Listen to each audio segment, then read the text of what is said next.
In 2020, the water was introduced to sim racing more broadly. I always imagine how this 2020 class of sim races feels iRacing. A quick look at the UI today shows that GT3 and GT4 aims at the places to be. So why in the world would anyone buy a GT1, a GTE, the Radical, or the old Mustang? But as I created my first account in December 2010 using my dad's credit card, my racing dreams were different. The pick of the sim for me was the Corvette and the Aston GT1. Those were the cars I watched on the TV and played on all the simulators. The first cool car I wanted to get out of rookies was the Mustang, because that was a car I was learning to drive in real life on my driver's test. In an age before many iRacing YouTubers, I wanted to make my videos look like the ones from Starbeast back. His ability to dramatize a single lap would blow me away. How do I even record in slow motion or blur the background like that? 1 month after joining, my first enduro was 2.4 hours at Daytona with the Mustang, but I remember not having the patience to keep going for 2.4 hours and park the car. I had given my first kiss the night before, after years of wanting to fall in love and dating someone. Finishing a race didn't feel important that day. 90 iRating gone. At a time where I don't even remember looking at it or thinking about how low or high my split was. From the first year, I remember fields of 40 plus Mustangs every evening after I came home from high school. And now the cities people today refer as that. In fact, I used the footage from that series as well as the production challenge for a final project on my senior year. In 2012, a difficult year for me, I broke up with iRacing temporarily before being inspired to come back in 2013 by the videos of Empty Box.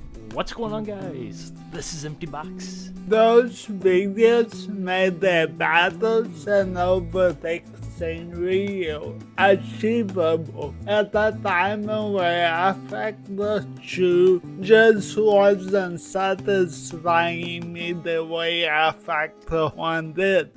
In 2014, I moved closer to my college downtown and took a wheel with me. I remember Imola and the Formula Renault being my favorite new pieces of content that summer.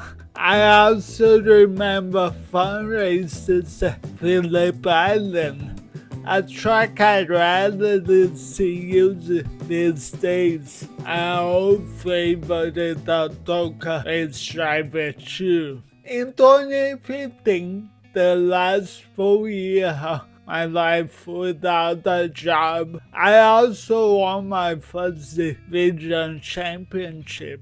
It was the first time I took a break to understand how points worked and used it to edge out my title contender.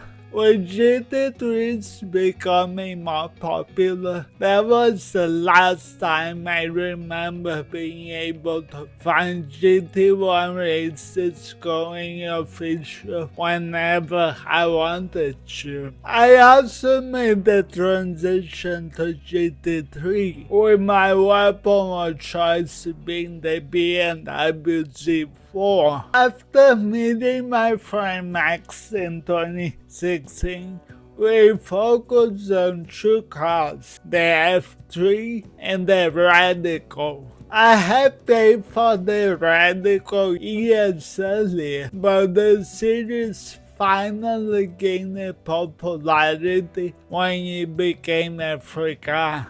I had just graduated college in journalism and film and started grad school for film production. Living much closer to campus and not having started my internship yet, I was able to dedicate myself to my short films and my racing. Sometimes my two passions intersected. That's when I did a documentary for school using footage from the GT1 races that brought me the division championship, and talking about my cerebral palsy. Sounds familiar?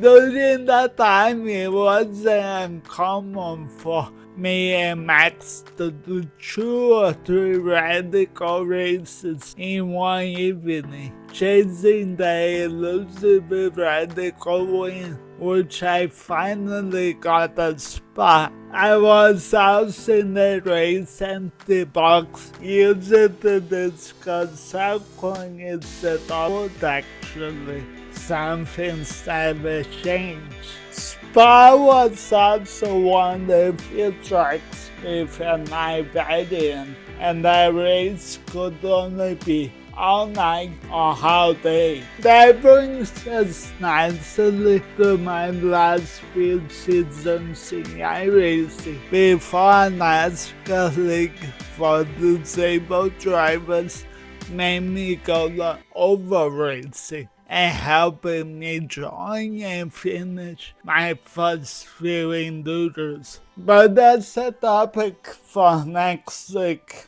Until then, see you on track and bye.